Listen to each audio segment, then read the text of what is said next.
Wanna sound like a Turkish native speaker? If so, this video is for you. Hi guys, I'm Funda from Turkishle. Today I'm gonna give you really important tips about Turkish language. And if you really wanna sound like a Turkish native speaker, this video is literally for you. So let's start our video, but do not forget to subscribe our channel and like the video. Let's get started. Don't use these personal endings in your daily conversation. Dir, dir, dur, dur, tir, tir, tur, tur. They sound a lot, right? Yes, they're a lot, but you don't have to use them in your daily conversation because we only use these personal endings of o, just like in our informative sentences in Turkish language. For example, çita dünyanın en hızlı hayvanıdır. Çita dünyanın en hızlı hayvanıdır. Cheetah is the fastest animal in the world. So this is informative, right? That's why we use dir here. So let's see another example. Ay dünyanın uydusudur. Ay dünyanın uydusudur. The moon is the satellite of the world. So that's an informative sentence too. That's why we use it, dir. But can we use it in our daily conversation? Yes, but you would sound like a robot actually. You wouldn't sound that natural, you know? So let's try. Can Amerikalıdır. Okay, Can Amerikalı. It's okay, but like it doesn't sound that natural. You can say instead, Can Amerikalı. Can Amerikalı. Or you can say, Aylin mühendistir. It doesn't sound too natural, you know? You can say it's grammatically correct, but it doesn't sound so good. Native speakers never say that in their daily conversation. Instead, you can say, Aylin mühendis. That's it. And the next one. Ayça heyecanlıdır. Ayça heyecanlıdır. Actually, we don't have to use dir. You can say, Ayça heyecanlı. It sounds even more natural, trust me. And the next one. Do not use personal pronouns all the time in Turkish language, when you talk especially, in your daily conversation. Let's see the examples. Ben doktorum. Ben doktorum. Okay, ben doktorum. I'm a doctor, but you can say ben doktorum, but instead you can say doktorum. When someone asks your occupation, what you do, what's your profession, you can answer like doktorum. You don't have to say ben. Or another example, sen mutlu musun? Sen mutlu musun? You don't have to say sen because you already indicate the suffix of sen at the end of the question particle, musun. Sun is the personal ending of sen, so you don't have to say sen. And the next example. Ben televizyon izlemeyi seviyorum. Ben televizyon izlemeyi seviyorum. I like watching TV. So in this one, you don't have to say ben because in seviyorum, in our verb, we already have the personal ending of ben. Seviyorum.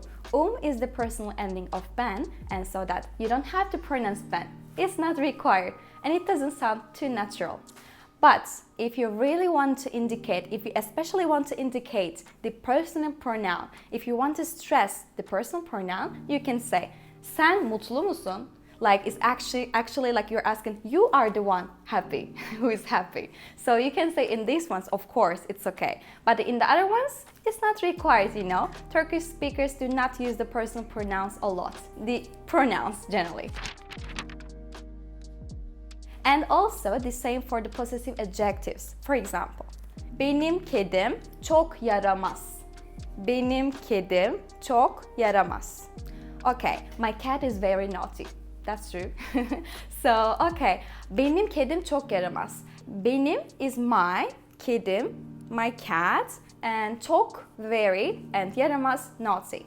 So when you say kedim, you actually already indicate the suffix of benim, my, so that you don't have to pronounce benim. You can directly say kedim çok yaramaz.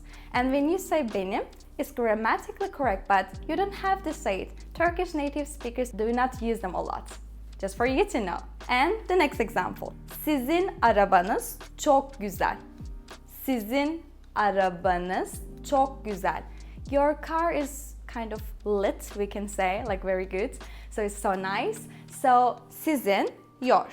And arabanız, like your car, çok, very, and güzel is kind of nice, good, we can say. So let's see. Sizin arabanız çok güzel. So arabanız already has the suffix of sizin. That's why we don't have to indicate sizin especially, the possessive adjective. So like you can say it grammatically is correct again, but if you want to sound like a native speaker, you don't say it in the daily conversations. So let's see our next step. Ulama. What is that in Turkish? It is connection rule in Turkish language. So let's see some examples and let's learn from that. Okay. The first one. Kardan adam. It means snowman. Kardan adam. But we never pronounce it like this. We say kardan adam. Kardan adam. But how can we know when to pronounce it like this? For this one, we have two following words. We have two words. Let's see. Kardan adam. Okay, so if the last letter of the word ends with a consonant, and if the following word starts with a vowel, as in kardan ends in a consonant, and adam starts with a vowel, right? We need to connect them. We need to say like they are connected. Kardan adam, kardan adam. Or let's see another example. Dün akşam, dün akşam. Dün akşam, yesterday night. So how to pronounce it? We need to connect them because dün ends with a consonant and akşam starts with a vowel. And we need to connect them and pronounce it like this. Dün akşam. Dün akşam. Like this. For example, dün akşam hava çok yağmurluydu. Dün akşam hava çok yağmurluydu. It was very rainy yesterday night. So when I say dün akşam, if you realize, I connect them. It's pretty important rule in Turkish language. And if you want to sound like a native speaker, it's really so crucial to know this one. And you can realize it from the Turkish series. We just sometimes connect them literally. Okay, if we know ulama, let's see the next one.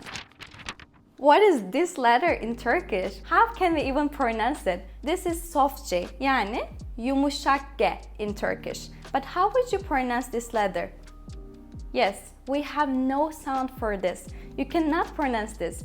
But it has a function, of course, in Turkish language. Soft G always follows a vowel in Turkish language. And any word starts with a soft G. You cannot see any word starting with a soft G. But as it follows the vowels, it lengthens and softens the previous vowel, previous sound. Let's see from the example. It means to cry. How would you pronounce it? Ağlamak. It is ağlamak. Ağlamak. We have three keys to pronounce this. Whenever you see soft G, first you need to ignore this letter and you need to find the previous vowel, which is like previous sound, which is a, right? Right before soft G. And you need to pronounce a like softer, longer, or like a double sound, we can say. But double sound, not the individual sounds, like together. Softer, longer, and like a double sound. And let's say ağlamak. Just ignore soft G, drop it, and just pronounce a like a double sound. Softer, longer, and like a double sound. Three keys. Ağlamak. Or the next example, the president's name, and everyone asking us, how would you pronounce it? All the news they say Erdogan, but it's wrong, literally so wrong. Yes, it's Erdoğan. Erdoğan. But in this one, we don't actually make a double sound. We actually connect O and A. Erdoğan. Erdoğan. So soft G might connect these sounds. Also, might just make the previous vowel like a double sound. The next example. How would you pronounce it? It means mouth. Yes, us. Us. Yani we pronounce it like a double sound. We ignore soft G and we say A like a double sound. Softer, longer, and like a double sound. Us. Alright, if you know how to pronounce soft G right now, let's see the other tip, which is really useful for you. Do not say because it's like you wouldn't sound like a native speaker. You would sound literally like a foreigner, and it's totally okay too. But we have better ways to pronounce these things, right? Instead of saying or whatever, we have filler words in Turkish language. And one of them, you might know it if your culture is closer to us. So let's see. Yani. Yani. If you live in a country which is close to Turkey, you might know this word. It's pretty common. Yani. It means I mean, or that's it, or sometimes even so. Let's see the examples. Türkçe öğrenmesi çok zor bir dildir. Yani biraz çalışmanız gerekiyor. Türkçe öğrenmesi çok zor bir dildir. Yani biraz çalışmanız gerekiyor. Here, I said, the Turkish is a very difficult language. You need to study a little bit, I say.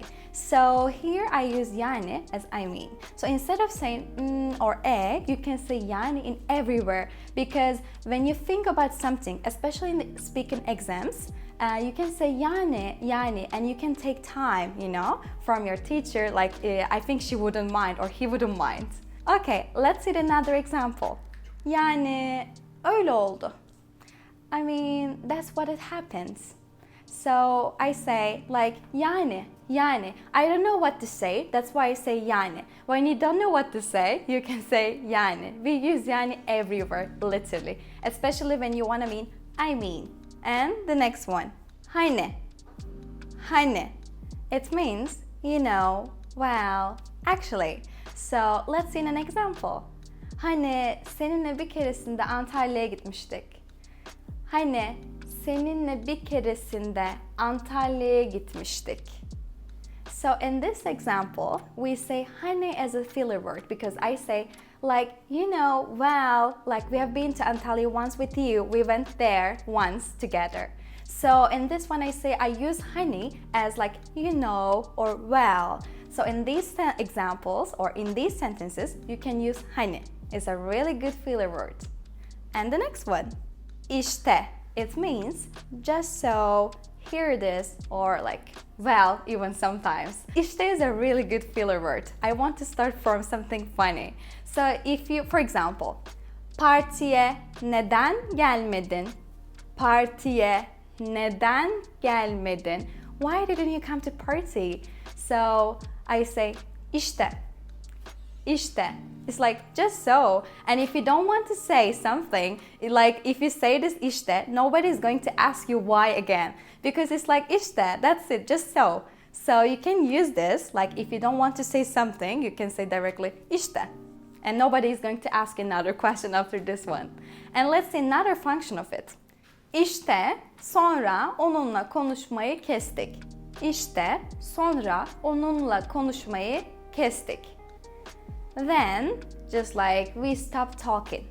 Like işte is here used as just like well, then we stop talking. So you can use it as well if you want to mean that. As a filler word, it's really useful. And the next one, ondan sonra. Ondan sonra. It means afterwards or then. So let's see. Ondan sonra hatırladın mı pikniğe gitmiştik? Ondan sonra hatırladın mı? Pikniğe gitmiştik. Like afterwards or then, did you remember? We went to the picnic. We want to have a picnic. So here I said afterwards or then. We use this filler word literally a lot. If you want to mean then or afterwards, it's going to be pretty useful for you.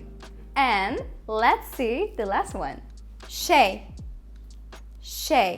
It means, well, so we use this a lot literally, but I don't recommend you to use it a lot because we actually use this word in two functions as a filler word, of course. In the first one, when you forget a word, you can use this. For example, şeyini aldın mı? Şeyini aldın mı? Then I forget that I want to say, did you take your jacket? Ceketini aldın mı? So when you forget a word, instead of saying that word, you can say şey. But I don't recommend this a lot because like vocabulary knowledge is so far better, And let's see the other example. Şey. ödevimi yapamadım. I hear this sentence a lot from my students, so let's say, ödevimi yapamadım. So it's like, well, I couldn't do my homework. So here we say well for as a filler word, and it's pretty common too. And here our filler words is just that's it, and işte bu kadar. That's it. So if you know the filler words, let's go for the last one. Stress. Yani in Turkish, vurgu. In Turkish language, stress is pretty important. So let's see. The first one is the words which has only one syllable, which is monosyllabic words, they don't have the stress. They are unstressed. For example, kar, kış, yaz, bak, kar, kış, yaz, bak. These ones has no stress, but except for these ones, pek, çok, en. These ones are with the just only one syllable too, but these ones in Turkish language has this stress. These are the exceptions, I can say. And the next one, polysyllabic words has this stress at the last syllable. So let's see. Çiçek, çiçek. It means flower. And çek is the second syllable. So çek has the stress. We emphasize on çek. Çiçek. Or bebek. Bebek. It means baby. So we have the bebek. Bek has the second syllable, and we have the emphasize on it. Bebek. And the last thing you need to know is suffixes has the stress on them. So let's see what I mean. Çiçek, we said flower, right? So let's say çiçekler. Ler is the plural suffix. So the stress is on ler. Çiçekler. Çiçekler. And let's say çiçeklerimiz, our flowers.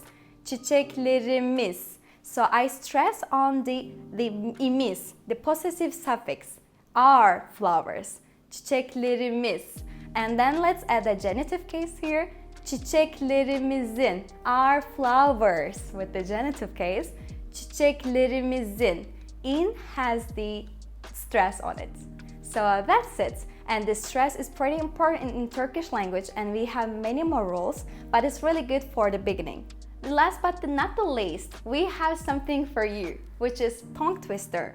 Tongue twisters are really good if you want to improve your pronunciation. So I'll give you a tongue twister and challenge me, and let me know in the comments in how many seconds could you say the tongue twister. Let's see. Okay, our tongue twister.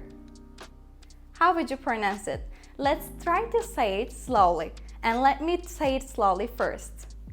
Bir berber, bir berbere, gel berber, beraber. Berberistan'da bir berber dükkanı açalım demiş. How would you pronounce it? Let's try to pronounce it slowly first.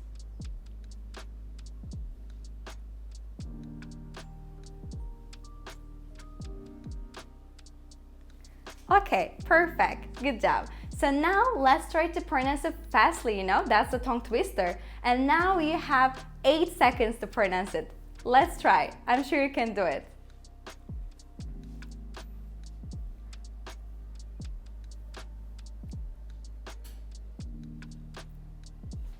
Perfect. If you didn't do, let's try it again. And let me know in the comments if you did even less. Perfect. So let me pronounce it.